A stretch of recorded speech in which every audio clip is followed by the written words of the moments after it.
하나님을 두려워하는 것에 대해서 살펴보겠습니다. 인용한 성경은 한글 킹제임스 성경입니다. 하나님을 두려워하는 것. 이 주제는 지난 400~500년 동안의 사람들의 흥미를 이끌어냈습니다. 성경을 믿는 그리스도인들에게는 마땅히 두려워해야 할 것이 있고 결코 두려워해서는 안 될 두려움이 있습니다. 성경의 주제 중에서 가장 소중한 것 중에 하나가 두려워 말라는 것입니다. 두려워 말라는 표현은 성경에 50번 정도 나옵니다. 몇 가지 예를 들어보도록 하겠습니다. 창세기 15장 1절입니다. 주의 말씀이 환상 중에 아브라함에게 임하여 말씀하시기를 아브라함아 두려워 말라 나는 너의 방패라 너의 지극히 큰 상인이라 하시니라. 주께서 그 밤에 그에게 나타나시어 말씀하시기를 나는 내 아비 아브라함의 하나님이라 두려워 말라 내 종 아브라함을 위하여 내가 너와 함께 있으며 너에게 복을 주고 내 씨를 번성케 하리라 하시더라. 이것은 주님께서 아브라함의 아들 이삭에게 하신 말씀입니다. 주님께서는 아브라함에게도 두려워 말라고 하셨고 그의 아들 이삭에게도 두려워 말라고 말씀하셨습니다. 하나님께서 육신의 몸으로 이 땅에 인간 아기로 태어나셨을 때 그 고을의 목자들에게 천사가 나타나서 두려워 말라 보라 이는 내가 너희에게 큰 기쁨의 좋은 소식을 알림이니 이것은 모든 백성을 위한 것이라고 말씀합니다. 예수님께서도 제자들에게 적은 무리야 두려워 말라 너희에게 그 왕국을 주시는 것이 너희 아버지의 참된 기쁨이니라고 말씀하시면서 두려워 말라고 명령하십니다. 하나님께서는 직접적으로 은혜의 복음을 계시해 주신 바울에게도 말씀하셨습니다. 바울아 두려워 말라 내가 반드시 카이사 앞에 서야 하리라. 그러므로 보라 하나님께서는 너와 함께 항해하는 모든 사람들을 너에게 주셨느니라고 하였느니라. 주 예수 그리스도께서는 요한에게 나타나셔서 그에게도 동일한 말씀을 하십니다. 내가 그를 보자 죽은 것처럼 그의 발 앞에 엎드러지니 그가 내게 오른손을 얹고 나에게 말씀하시니라. 두려워 말라. 나는 처음과 마지막이요. 이렇게 주님께서는 여러 곳에서 두려워 말라고 말씀하십니다. 요한복음 6장에서는 내니 두려워 말라고 말씀하셨습니다. 이렇게 주님은 두려워하지 말라고 여러 가지 표현으로 명령하고 계십니다. 그렇지만 구원받지 못한 사람들은 두려움을 반드시 가져야 할 때가 있습니다. 구원받은 성도 역시 두려움을 가져야 할 때가 있습니다. 안심해야 할 것과 두려워하지 말 것, 이런 것과 관련된 글을 썼던 사도 바울은 두려움과 떨림으로 너희 구원을 온전히 이루라. 이는 너희 안에서 역사하시는 분은 하나님이시니 라고 말하면서 두려움을 강조하고 있습니다. 요한도 요한일서 4장에서 온전한 사랑은 두려움을 쫓아내느니라. 이는 두려움에는 고통이 있음이라. 두려워하는 자는 사랑 안에서 온전해지지 못하느니라고 말하고 있습니다. 요한은 자신의 구원을 잃어버릴까 봐 안절부절하면서 염려하는 성도들을 대상으로 이 서신서를 썼습니다. 성도라면은 염려할 필요가 없는 두려움이 있습니다. 그것은 바로 히브리서 3장, 6장, 10장, 베드로후서 혹은 사도행전 2장, 마태복음 등을 인용해서 이단들이 나타나 구원을 잃어버릴 수 있으니 행위로 조심하라고 말하는 그러한 두려움은 결코 두려워할 필요가 없습니다. 하나님의 백성, 성도들이 결코 두려워하지 않아도 되는 것은 자신의 구원에 대해서 의심하고 지옥에 갈까 봐 의심하면서 걱정하는 것입니다. 요한일서 4장에서는 그분이 그러하신가 같이 우리도 이 세상에서 그러하기 때문이라고 말씀하고 계십니다. 거듭난 하나님의 자녀들은 그 사랑하시는 이 안에서 우리를 받아들이시어 그 은혜의 영광을 찬양케 하려 하심이라고 기록하고 있기 때문에 지옥에 갈까 봐 두려워할 필요가 전혀 없습니다. 여러분이 그리스도인이라면은 그 사랑하시는 이, 즉 주 예수 그리스도 안에서 이미 하나님께 받아들여진 사람들이기 때문입니다. 이렇게 우리의 사랑이 온전해졌나니 이는 우리로 심판날에 담대함을 가지게 하려는 것이라.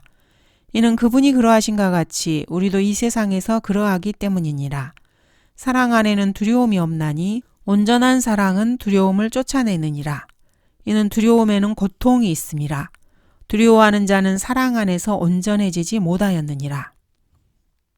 세상 사람들, 특히 명상을 하는 사람들, 불교도 힌두교도들은 이러한 구절을 성경적 맥락에서 빼내서 두려움을 건강하지 못하고 부정적인 상태라고 생각하면서 하나님에 대해서도 두려워하지 말아야 할 것처럼 주장을 합니다.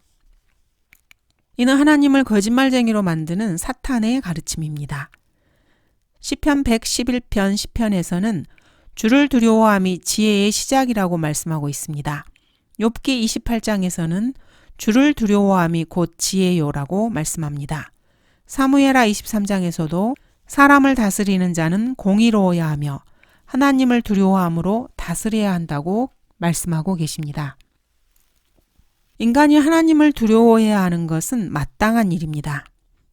그런데 이런 하나님에 대한 두려움을 부정적인 감정으로 생각하고 두려움 외에는 그 무엇도 두려워해서는 안 된다고 주장하는 인간의 사상은 하나님을 대적하는 사탄적인 사상입니다. 현대의 인본주의자들은 요한 1서에 온전한 사랑엔 두려움이 없다는 가르침을 오해해서 오직 사랑뿐 두려움은 없다 이렇게 곡해하고 있습니다. 이들은 로마서 3장 18절에 따라서 하나님을 두려워할 줄 모르는 사악한 자들이라는 것이 이들의 특징입니다. 그들의 눈앞에는 하나님을 두려워함이 없도다라고 하였느니라. 이들은 하나님을 두려워하지 않습니다. 이들은 완전히 타락했고 마귀에게 넘겨진 자들입니다. 이들의 특징은 바로 그들의 눈앞에 하나님을 두려워함이 없는 것입니다. 성경에 따르면 어떤 종류의 두려움은 구원받은 그리스도인들에게 매우 건강한 두려움이라는 것입니다. 또 구원받지 못한 사람들에게도 아주 건강한 두려움이 있습니다. 구원받지 않은 채 하나님을 두려워하는 사람은 하나님께서 그를 치실 기회가 없을 것입니다. 구원받고 나서 하나님을 두려워하는 사람은 자신의 사역과 인생을 망치거나 심지어 자신의 생명까지 단축시키는 그런 짓을 결코 하지 않을 것입니다. 구원받지 않은 사람들 중에서도 하나님을 두려워하는 사람이 있습니다. 그래서 하나님께서 그 사람을 치실 기회가 없는 것입니다. 하나님을 두려워함으로 사람들 보기에도 악한 짓을 하지 않기 때문입니다. 바울은 거듭난 하나님의 자녀들에게 두려움과 떨림으로 너희의 구원을 온전히 이루라고 말했습니다. 바울은 아주 조심스럽게 너희 안에서 역사하시는 분은 하나님이시니라고 덧붙이고 있습니다. 거듭난 성도는 자신을 그리스도와 같게 만들려고 하시는 하나님께서 원하시는 모습으로 만들고자 하는 성령님을 그 안에 모시고 사는 사람들입니다. 이러한 관점에서 볼 때 성도는 두려움과 떨림으로 구원을 이루어 나가야 합니다. 구원을 받기 위해서 두려움과 떨림을 가지라는 말이 아닙니다. 이미 구원을 받았기 때문에 두려움과 떨림으로 나아가라는 것입니다. 두려움과 떨림으로 자신의 구원을 밖으로 드러내라는 것입니다. 하나님께서 성도의 몸 안에서 역사하고 계시기 때문에 그렇습니다. 하나님을 두려워하는 것과 관련된 성경의 위대한 교리를 그리스도인이라면은 그 참뜻을 정확하게 알고 있어야 합니다. 하나님을 두려워하지 않는 사람들은 언제나 구원을 잃을까봐 두려워하는 사람들입니다. 하나님을 두려워하는 사람은 사람을 두려워하지 않는다. 사람을 두려워하는 자는 하나님을 두려워하지 않는다라는 말이 있습니다. 사람들이 자신에 대해서 어떻게 생각하는지 걱정하는 사람은 사실 겁쟁이입니다. 진정으로 하나님을 두려워하는 사람들은 주위의 사람들이 별 문제가 되지 않습니다. 주를 두려워하는 것에는 견고한 신뢰가 있으니 그의 자녀들에게는 피난처가 있으리라. 주를 두려워하는 것은 사망의 덫에서 벗어나게 하는 생명의 셈이니라. 잠언 전체에서는 하나님에 대한 두려움에 대해서 말씀하고 있습니다. 이는 한 인간이 하나님의 거룩하심과 의로우심에 대면했을 때 마땅히 하나님을 두려워해야 한다는 그런 뜻입니다. 스코필드는 이것을 경외로운 신뢰감, 악을 미워하는 마음이라고 해석하고 있는데 이는 잘못된 것입니다. 성경은 경외함과 하나님을 두려워하는 것이 전혀 다른 두 가지라고 말씀하고 있기 때문입니다. 우리가 이 은혜로서 하나님을 기쁘게 섬기되 경외함과 경건한 두려움으로 할지니. 이 구절에서는 경외함과 두려움을 두 가지로 구분하고 있습니다. 백성들을 함께 내게 모으라.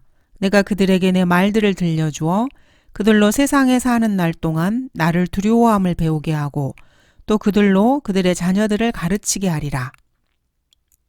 하나님을 두려워한다는 말의 핵심은 하나님께서 말씀하시는 것을 들을 정도로 하나님을 두려워한다는 말입니다. 너는 주 너의 하나님을 두려워하고 섬기며. 신명기 말씀입니다. 전도서의 저자는 전체 일의 결론을 들을지니 하나님을 두려워하고 그의 계명들을 지키라. 이것이 사람의 모든 의무라고 말씀하십니다. 세상의 모든 문제는 한 가지 원인에서 나옵니다. 즉 하나님을 두려워하지 않는 것입니다. 세상에서 일어나는 온갖 악한 일들을 보고 있으면서도 그것을 제거하려 하지 않는 것입니다. 집집마다 바보상자 즉 TV가 있고 도색 잡지, 포르노, 영화, 청소년 범죄, 부모의 권위가 땅에 떨어지는 것, 학교에서의 권위가 없는 것, 알코올 중독, 마약 중독, 온갖 비리로 이 세상은 가득 차 있습니다. 왜 세상에서는 이러한 일들이 끝도 없이 계속해서 증가만 하는 것입니까? 이유는 간단합니다. 하나님을 두려워하는 것을 그만두었기 때문입니다. 한때 하나님을 두려워했던 나라들이 있습니다. 1840년에서 1930년 사이에 미국에 구원받지 못한 사람들은 지금 현재 주님을 알고 구원받고 주님께서는 사랑하시는 자를 징계하신다는 사실도 알고 있는 구원받은 사람들보다도 더 하나님의 진노와 심판, 징계를 무서워했습니다. 구원받지 않았는데도 하나님의 진노, 심판, 징계를 현재의 그리스도인들보다 더 두려워했던 것입니다. 1861년에서 1865년 사이에 남북전쟁 당시 군인들은 공격을 개시하기 전에 야영하는 곳에서 카드놀이를 그만두었습니다. 왜 그랬습니까? 그들은 하나님을 두려워했기 때문입니다. 많은 젊은이들이 구원받지 못한 사람들이었습니다. 그런데도 그랬습니다. 미국은 하나님을 두려워하기를 그만둔 지 이미 오래되었습니다. 한국은 하나님을 두려워한 적도 없는 나라입니다. 그만두고 말고 할 것도 없습니다. 이런 민족에게 하나님께서 어떻게 하시기를 기대하십니까? 성경은 악인은 지옥으로 돌려질 것이요 하나님을 잊어버린 모든 민족들도 그러하리라. 의는 민족을 높이지만 죄는 모든 백성을 욕되게 하느니라고 말씀합니다. 사람이 두려워해야 할 것과 두려워하지 말아야 할 것이 있습니다. 먼저 두려워하지 말아야 할 것들을 살펴보도록 하겠습니다. 또 너희는 내가 너희와 맺은 그 언약을 잊지 말며 다른 신들을 두려워하지도 말라. 가난, 질병, 교육, 이와 같은 이방 신들 때문에 염려해서는 안 됩니다. 평화, 안전, 번영, 그 외에 다른 이방 신들을 두려워해서는 안 됩니다. 두 번째로는 사람을 두려워해서는 안 됩니다. 사울은 내가 백성을 두려워하고 라고 자신의 실수를 사무엘에게 고백했습니다. 헤롯 역시 사람을 두려워함으로 침례인 요한의 목을 자를 수밖에 없었습니다. 그리스도인들은 사람의 면, 체면, 낯을 두려워해서는 안 됩니다. 그리스도인은 위를 쳐다봐야 합니다. 우리는 예수 그리스도를 바라봐야 합니다. 예수 그리스도께서도 친히 이렇게 말씀하십니다. 또 너희는 몸은 죽일 수 있으나 혼은 죽이지 못하는 자들을 두려워하지 말고 차라리 혼과 몸을 모두 지옥에서 멸하실 수 있는 그분을 두려워하라. 히브리서 13장은 내가 너희를 떠나지 아니하고 너희를 버리지 아니하리라고 하셨습니다. 그러므로 우리가 담대히 말하기를 주는 나를 돕는 분이시니 사람이 내게 무엇을 하든지 내가 두려워하지 아니하리라 하노라고 기록하고 있습니다. 예수 그리스도의 보혈을 통해서 진정으로 거듭나고 구원받은 진짜 참된 성도는 앞으로 다가올 심판을 결코 두려워하지 않습니다. 그리스도인이라면 지옥에 갈까봐 염려할 필요가 없습니다. 온전한 사랑은 두려움을 내쫓기 때문입니다. 그렇기 때문에 그리스도인들은 주 예수 그리스도의 보혈을 의지해서 심판의 날에 담대함을 가질 수 있습니다. 그리스도인에게는 지옥으로 떨어지는 심판이 없기 때문입니다. 또한 그리스도인들은 두려움 그 자체도 두려워하지 않습니다. 1941년에 프랭클린 루즈벨트는 우리는 두려움 자체 외에는 두려워할 것이 없다라고 말을 했는데 이는 말도 되지 않는 소리입니다. 오히려 죄에 대한 하나님의 심판을 두려워하고 하나님의 거룩하심을 두려워해야 합니다. 구원받지 못한 사람이 두려워해야 할 것들입니다. 또 너희는 몸은 죽일 수 있으나 혼은 죽이지 못하는 자들을 두려워하지 말고 차라리 혼과 몸을 모두 지옥에서 멸하실 수 있는 그분을 두려워하라. 환난과 고난은 구원받지 못하고 믿지 않는 사람들을 두렵게 할 수 있습니다. 하지만 주 예수 그리스도의 보혈을 통해서 구원받은 성도는 땅에 속한 모든 두려움을 주께 맡겨야 합니다. 베드로는 너희의 염려를 다 하나님께 맡기라. 이는 그분께서 너희를 돌보심이라고 기록하고 있습니다. 주 하나님에 대한 거룩한 두려움만이 유일하게 바람직한 두려움입니다. 당신은 사람들을 망치고 있고 하나님을 두려워하라고 가르침으로써 사람들로 하여금 하나님을 두려운 존재로 인식하게 하고 있어요. 이렇게 말할 수 있습니다. 그러나 하나님을 향한 두려움은 일생을 통해 가질 수 있는 가장 건강한 두려움입니다. 사람들은 자동차 사고가 두려워서 자동차 보험을 듭니다. 또 병에 걸리는 것이 두려워서 건강관리에 유의합니다. 또 결혼하지 못하게 될까봐 염려해서 다른 사람들에게 잘 보이고자 합니다. 또 어떤 사람은 결혼하게 될까봐 두려워하기도 합니다. 그러면서도 사람들은 부정적인 설교로 인한 심리적 피해를 호소하기도 합니다.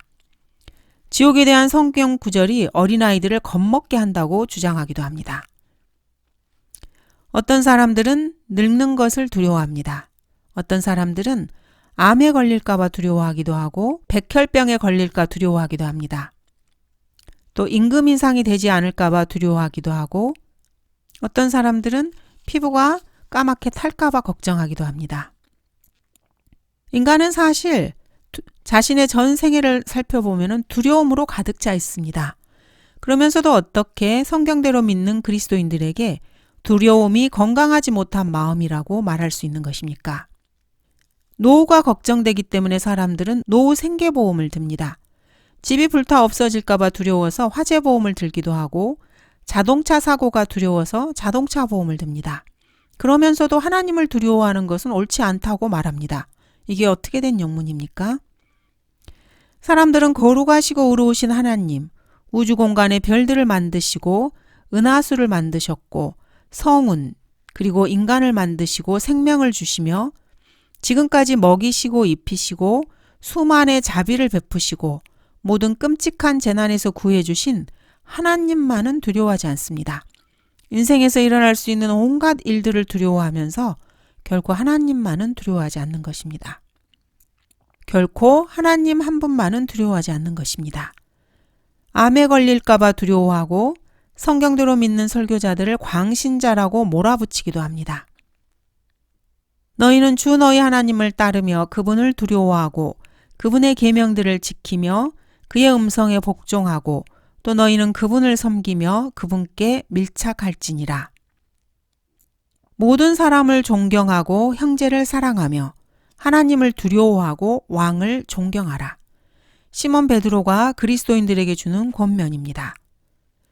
주를 두려워하는 너희여 그를 찬양하라. 그를 영화롭게 하라. 그를 두려워할지니라. 다윈 역시 이러한 권면을 주고 있습니다.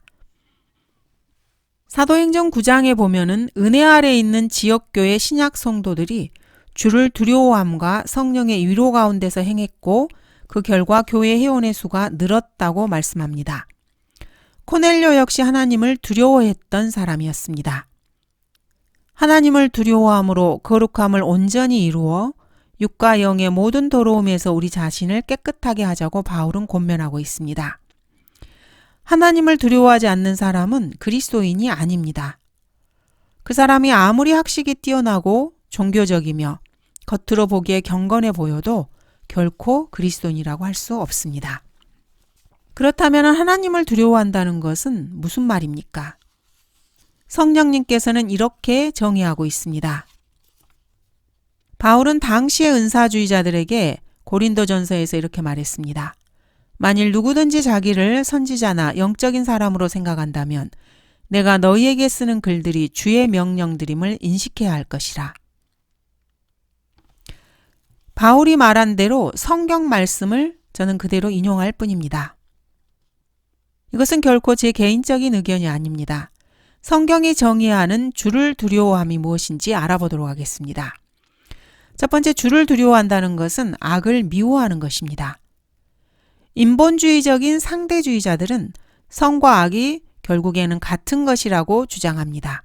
그들은 악을 선이라 하고 선을 악이라고 하며 모든 것은 바라보는 사람의 시각에 달려있기 때문에 악이라는 것은 사실 존재하지도 않는다고 주장합니다. 이 사람들의 문제는 자신들의 눈에 하나님을 두려워하는 것이 없다는 점입니다. 선과 악의 차이를 알지 못하면서 어떻게 악을 미워할 수 있겠습니까? 주를 두려워하는 것은 악을 미워하는 것이라. 이것이 바로 성령님께서 정의하신 첫 번째 주님을 두려워하는 것의 정의입니다. 이와 다르게 주님을 두려워하는 것을 정의하는 것은 더러운 영이 역사하는 것입니다. 두 번째로 주를 두려워함이 지혜의 시작이라고 시편은 말씀하십니다. 지혜라고 하는 것은 세상에서 제공하는 고등학교 교육으로 시작되지 않습니다. 학교 교육으로 지혜를 얻는 것이 아닙니다. 지혜는 대학 교육을 받는다고 해서 생기는 것도 아니고 물리학을 전공한다고 해서 지혜롭게 되는 것도 아닙니다. 아인슈타인의 상대성 원리를 배운다고 해서 지혜를 얻는 것이 아닙니다. 주님을 두려워하는 것이 바로 지혜의 첫 발걸음, 지혜의 시작입니다.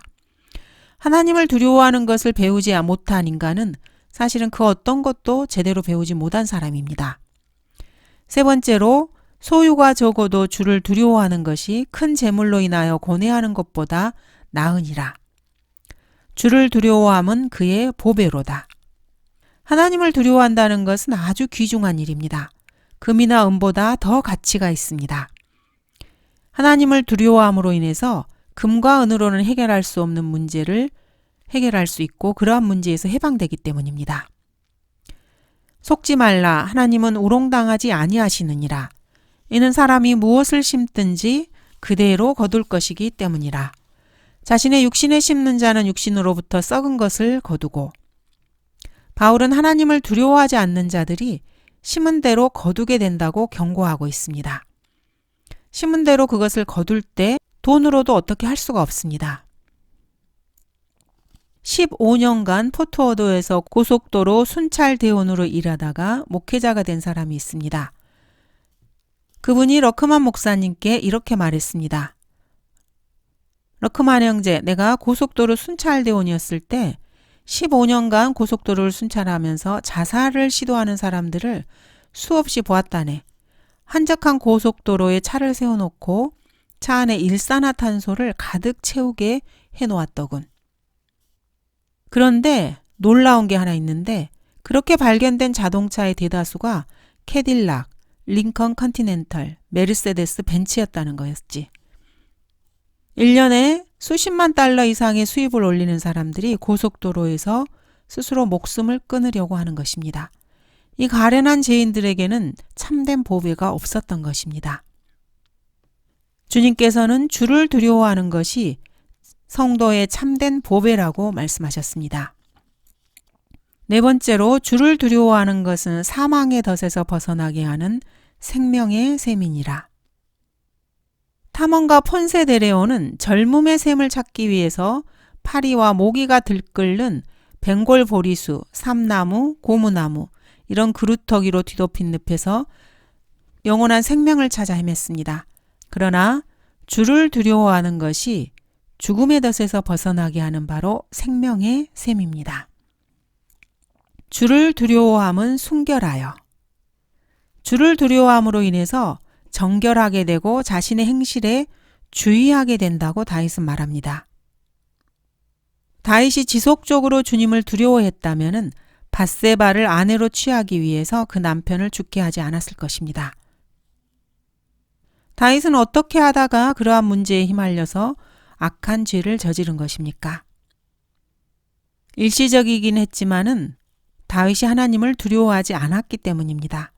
주를 두려워한다는 것은 부정적이거나 파괴적인 감정이 아닙니다. 죄책감을 주는 것이 주를 두려워하는 것도 아닙니다.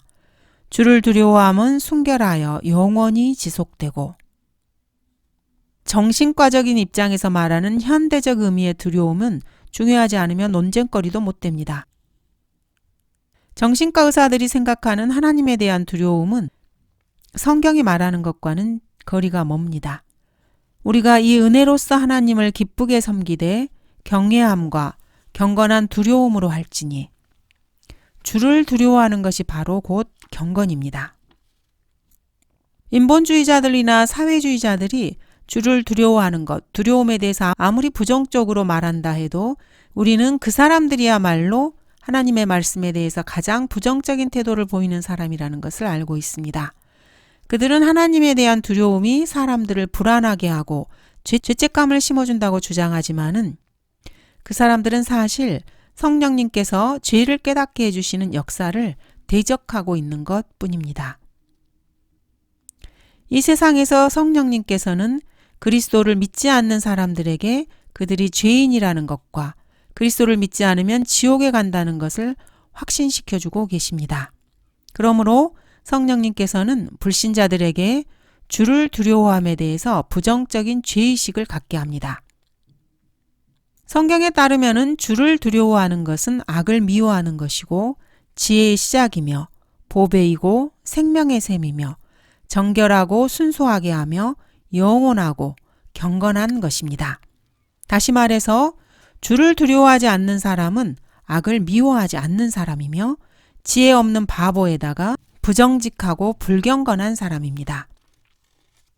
여러분에게 지혜가 부족하다면은 주를 두려워함이 지혜의 시작이라는 이 말씀을 반드시 기억하시기 바랍니다. 지금부터라도 인간보다는 하나님을 더 두려워하시기 바랍니다. 사람을 두려워하면 덫에 걸리기 때문입니다. 그러나 너희가 누구를 두려워해야 하는지 내가 보여주리라. 죽인 후에 지옥에 던져넣는 권세를 가진 그분을 두려워하라. 정녕 내가 너희에게 말하노니 그분을 두려워하라. 이미 구원받은 사람이 절대로 두려워할 필요가 없는 것이 있습니다. 심판의 날 지옥에 대해서 두려워할 필요가 전혀 없습니다. 주께서는 마음을 주께 의탁하는 사람을 완전한 화평 속에 지키시리니라고 말씀하고 있기 때문입니다. 예수 그리스도는 어제나 오늘이나 영원토록 동일하시기 때문입니다. 바울은 이미 그리스도인이 된 사람들을 위해서 우리 주 예수 그리스도께서 오실 때까지 책망할 것이 없게 보존되기를 바란다고 기도했습니다. 감사합니다.